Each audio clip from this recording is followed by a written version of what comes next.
guys, welcome to the More You Know from the Geek Girls Academy. I am Janet S. Brown, the same way I was last week and the same way I will probably be next week. But, we're not going to set that in stone until we see what next week brings. We are here today and we're going to talk about a little bit of productivity stuff because I have recently fallen in love with sprints. They now hold a big hearty place in my heart. And I was on a channel on a Discord and listening, and we were talking about it, and somebody said, "What are sprints? Does it involve running?" So I thought that would be a really great thing for us to briefly hit. So CJ, what is a sprint and does it involve running? It does not, fortunately, because I would not participate if it did. I hate running. No, a sprint is when you sit down for a very shortened, condensed period of time and you just free type or free write, but you're sprinting with sometimes there is a set word length involved, other times there is not. It just depends on you as an author, whether you work better with an ideal deadline involved within a time frame, or whether it's just for you. I'm going to free write. I'm going to sprint. I'm going to write the scene. I'm going to do what I can really quickly. And then you stop. You go do something else, and then you can come back and sprint again. And so some writers have it down to where they'll do like 3 of these a day. They'll take a break because they find that sprinting is easier than sitting there for 3 hours and writing.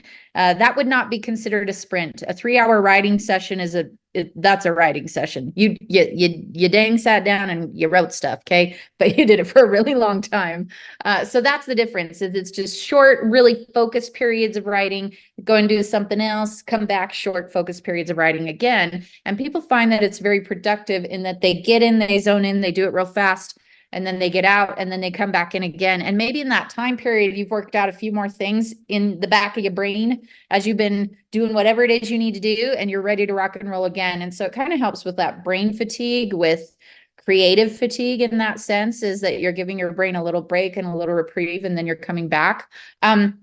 I have found for me that sprints do not work because I actually do not prepare myself the way that I should in order to make that happen. I need a write more prompt. I need a little prompt or something that will set it up to where I know what I am getting into. So I'm ready to write and get in the zone right away. And so for me, because I'm not setting it up correctly, I've never found it helpful. So don't do it the way I do it. You should set it up correctly. But Jana does it really well. And so I want Jana to talk about your sprinting process and how other people can be productive like you.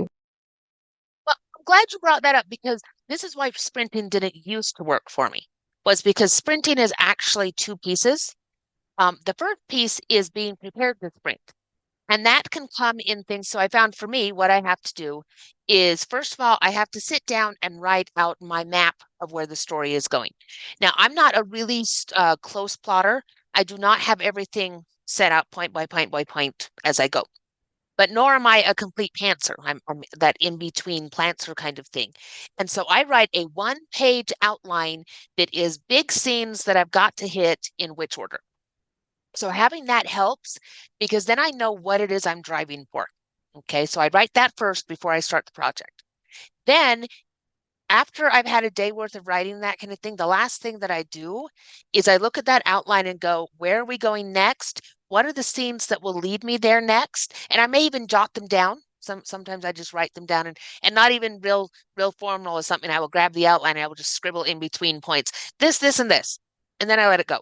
But it means the next morning when I come back to the sprint, because I was thinking about it before I left my writing time the day before, I look at that list again and I go, oh, today we're going to work on big battle scene.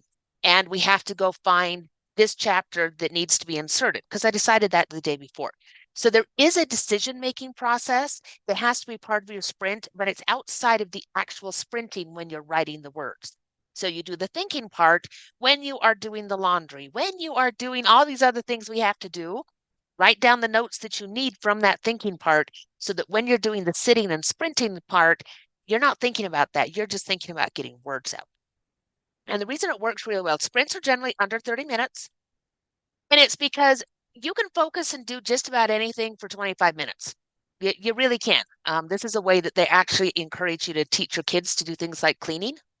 Because for them to look at their room that is a disaster area and go, we have to keep going until it's all done, they give up. And I don't know about your kids, but mine give up with throwing themselves dramatically on the floor and going, to do it. So I discovered the Fly Lady, and she had 15-minute room rescues. And she said you can do it 5, 10, or 15. And with kids, you can help to work them up. And you're going to set a timer and say for 5 minutes, all of our focus is on putting all of the animals in the bag, right? And a kid can do that for 5 minutes. And then you give them 5 minutes of playtime. And then you come back and you say, okay, for 10 minutes, we're going to put all of the stuff on the bed away. And then you give them break time. This works just as well for grown-ups. So if we can say, I'm going to sprint for 25 minutes, and during that 25 minutes, I may not answer my emails, check my YouTube, look at funny cat pictures, get up and go pee, make sure that you're biologically comfortable before you sit down for sprints. You got your drink with you, you got your snacks with you, you use the restroom, you are ready to work. And for 25 minutes, you keep focused on that work. Then you can give yourself a break. And especially if you have a busy, busy life, which many of us do, this allows you to use those minutes in the corner, is what I call them.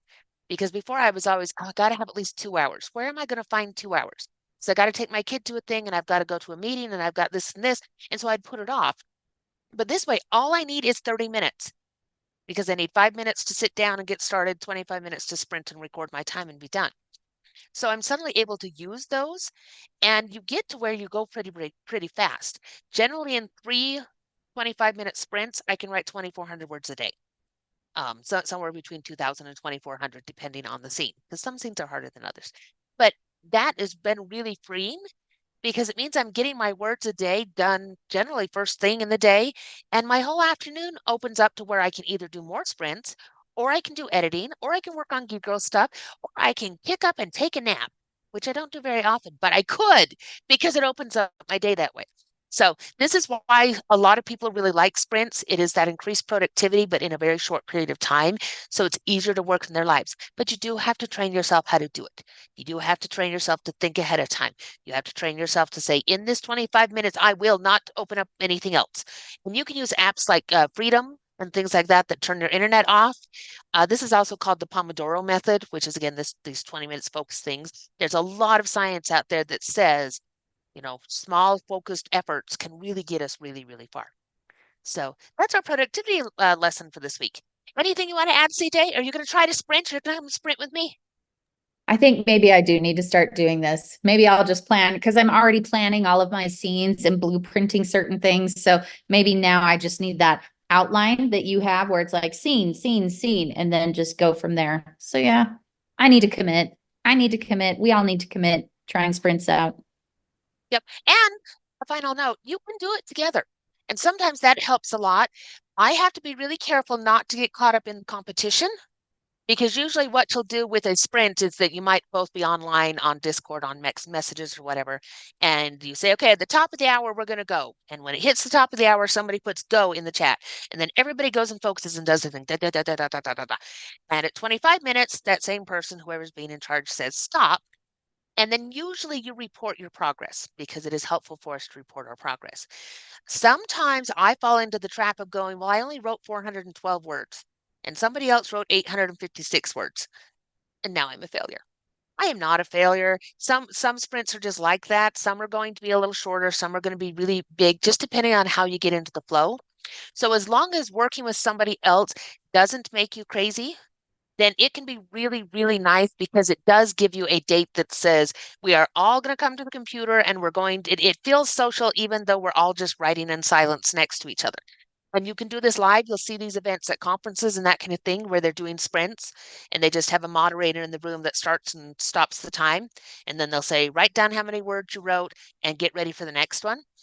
You can do it online with people, or you can do it yourself. But there is sometimes that social aspect that can be really fun to say we're all sprinting together and we're all making this huge progress. And progress, gentle listener, is the whole point. All right, that is us for another week. We will see you again next week where we will talk about something else that we are very, very certain you need to know. See y'all later. Bye bye now. Okay.